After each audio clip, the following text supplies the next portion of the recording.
BJP is not against Indian Muslim. BJP against যারা ভারতের থেকে ভারতের ক্ষতি করে তাদের বিরুদ্ধে। আপনি এখনো ওই 400 কিলোমিটার খুলে রেখে দিয়েছেন কেন? এটা দেশের নিরাপত্তা নিয়ে কথা উঠছে স্যার এখন। ডেমোগ্রাফি নাকি চেঞ্জ হয়ে গেছে, সত্যি কি তাই? হ্যাঁ, চেঞ্জ হয়েছে। বিজেপি এলে কি এই জায়গাটা পরিবর্তন?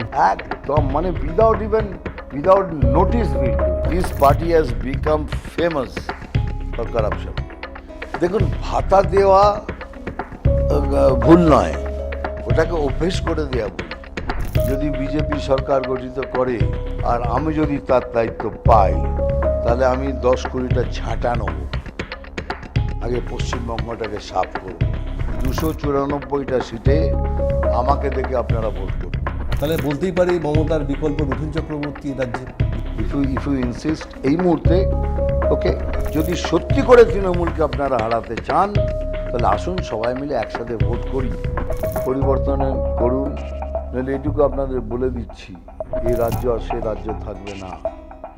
হয়তো আমিও থাকবো না, আপনিও থাকবেন না।